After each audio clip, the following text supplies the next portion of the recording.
To you bye Chitale बंधू।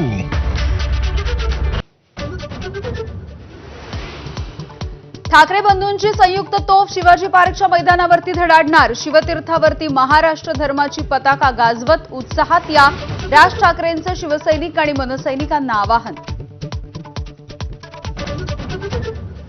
लाडक्या बहिणींना 5 लाखांपर्यंत बिनव्याजी कर्ज देणार। मुंबईमध्ये युतीच्या वचननाम्यात मुख्यमंत्र्यांची घोषणा।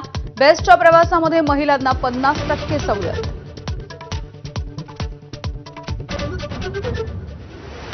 मुंबईत बाळासाहेब ठाकरे आरोग्य विद्यापीठ स्थापन करण्याचं युतीचं वचन। कॅन्सर रुग्णांसाठी स्वतंत्र रुग्णालय उभारणार, तर मुंबई मधुमेहमुक्त करण्याचंही आश्वासन।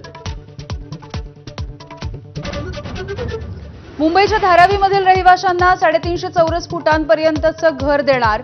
गिरणी कामगारांसाठी हक्काची घरं बांधणार, तर मुंबईतल्या मराठी माणसांना मुंबईमध्येच परवडणारी घर देण्याची ग्वाही।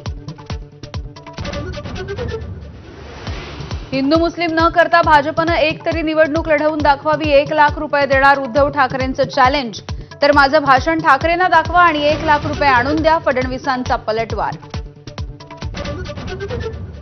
लाडकी बहीण योजनेचा हप्ता निवडणुकीच्या नंतर द्या, काँग्रेसची निवडणूक आयोगाला पत्रामधून मागणी।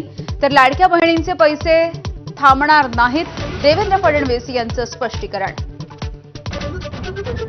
लालबाग परळ भागामध्ये ठाकरेंच्या शिवसेनेला धक्का। माजी आमदार दगडू सकपाळ यांचा शिंदेंच्या शिवसेनेमध्ये पक्षप्रवेश।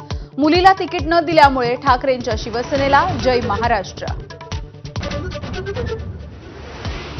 नवी मुंबईमध्ये रोहित पवारांची बाईक रॅली। महाविकास आघाडीच्या उमेदवारांना निवडून देण्याचं आवाहन। एकनाथ शिंदे आणि गणेश नाईकांमध्ये सुरू असलेल्या वादावरही भाष्य। आणि जिल्हा परिषद पंचायत समितीच्या निवडणुका लांबण्याची शक्यता। आरक्षण मर्यादेच्या उल्लंघनासंबंधी सुप्रीम कोर्टामध्ये नव्यानं याचिका।